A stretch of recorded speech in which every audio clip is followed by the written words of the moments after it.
So, a while back, I'm not sure how far back, I guess I could look at the date, or you could look at the date, but I uploaded a video where I broke my arm. And what happened is, I went and jumped off a swing. And I did it twice and rolled successfully. And so I figured, if I did it, successfully twice, then I should be able to do it again. So I pulled out my phone and filmed, just to see what it would look like from on the ground, like rolling towards it. And I put the phone a little bit too close, so I ended up rolling off to the side.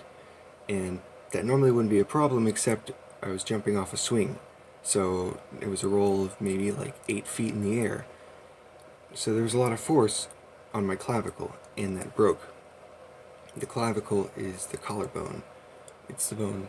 It's basically like what's at the top of your ribs, above your ribs, and kind of goes down, meets up with your sternum, like right here, kind of where your voice box is. But yeah, the collarbones are there, and they continue on each side and support your shoulder into I think what's called the glenohumeral joint. I might have butchered that, but it's composed of several different bones. One back here, the collarbone's connected to it, and the humerus, I think is what it's called. It's the big sideways kind of looped joint that is kind of shaped a little bit like that, and it goes into the socket. So you can dislocate your arm, which is what I thought I did at first, because I was told that it could be more painful than actually breaking something. But when I got the x-ray, of course, it was not what I just said. It wasn't pulled out of place, and it was fractured. It was a displaced fracture, which means that the bones had not just broken, but they had been like displaced like this. And that's a problem because, like, if say my fingers being together is a fixed bone that is breaking. If your bone just breaks like that, if you put a splint on it, then it can heal. It's like a fracture. It's kind of like a crack.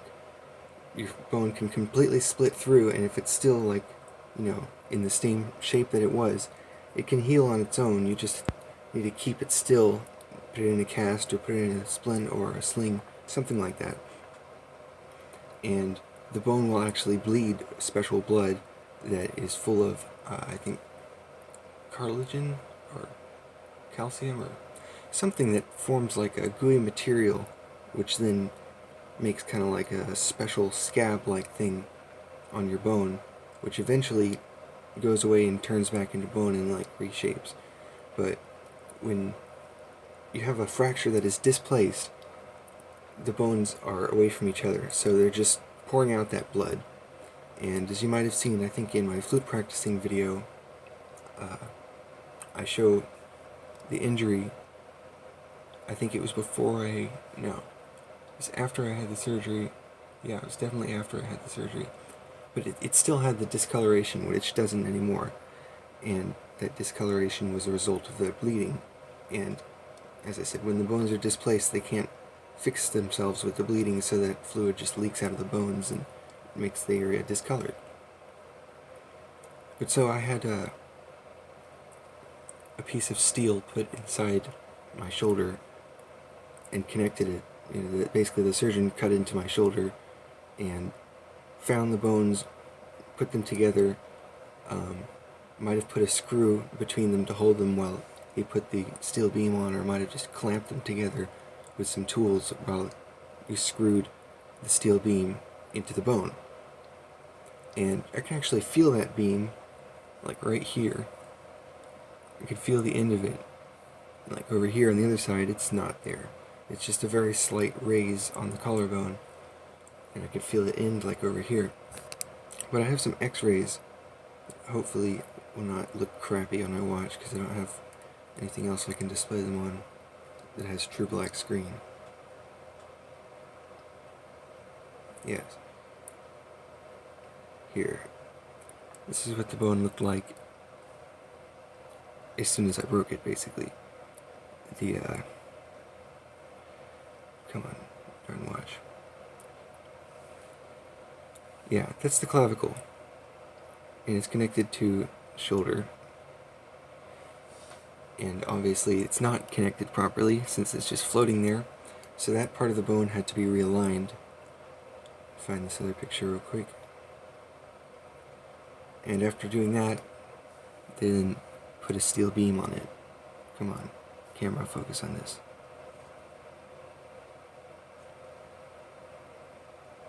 Maybe this will help. Come on, camera. You can't focus mid-video? That sucks. But so yeah, you can kind of see it. It's a piece of steel on my bone. It's still in there. And it's something that if I ever have an MRI, magnetic resonance imaging, then a scan, like that, then I'll have to warn them, or I'll have to get it removed or something, because our MRI machine has huge magnets in it. And even though this thing isn't magnetic, if you put like a paper clip to a magnet and move it around the magnet, eventually it will become magnetic. And so I could theoretically do that with the magnet here, but I don't think that would be a good idea, because it would probably hurt. Like, if it was being pulled by something outside of the body while it's connected to the bone with screws. So yeah, it might need to be removed in the future. But in the meantime, I'll show you the epic scar. It's finally got the bandage removed. There was no stitches, which is good. And I'm pretty sure they used some kind of adhesive, like adhesives that kind of just glued my skin shut, and then eventually will dissolve into stuff that my skin can absorb as nutrients. I'm not sure what they did, but there were no stitches, and it's obviously shut now. But it still hurts. Not nearly as much as when I first broke it. It hurt like hell when I first broke it, and it was miserable for every day until I got it fixed, and even then it was like really sore and really stiff and all swollen, and I had to stretch it and flex it kind of like this before I could actually move the muscles, because otherwise this area would get so stiff that I wouldn't be able to, or by the time I would, it would feel like there's heavy resistance. Of course, now I can move this arm, and today I did a one handspring, basically like I just, kind of like a somersault, but forward onto one hand, and then kind of turned around and landed facing the opposite direction that I started in. And you can do that with two hands or one hand, but it's mainly the momentum, so your hand is kind of just grabbing the ground and giving you traction for a moment while you're flipping. It's not as much taking the weight, whereas that's different if you're doing a handstand. And I like to do both of those things, so I'm going to practice doing a handstand at some point, but I think the handspring was a good way of testing the usage of it, because it wasn't putting a lot of weight on the arm as much as doing a handstand with both hands would, but it was putting a lot of force in different directions on it. So yeah, two front handsprings with one hand, my injured hand, not hand, arm. Well, the shoulder is injured, the arm is just fine. And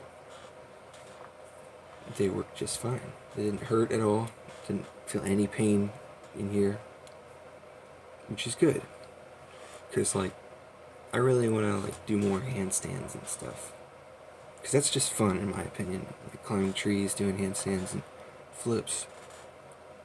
I wish I could do more flips, but I can only do a couple of handspring flips. But flips are definitely something that you need either mats or the grass to practice, or you need to know how to roll and recover.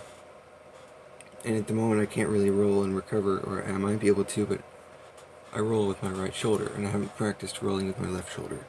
And obviously my right shoulder is the one that's injured.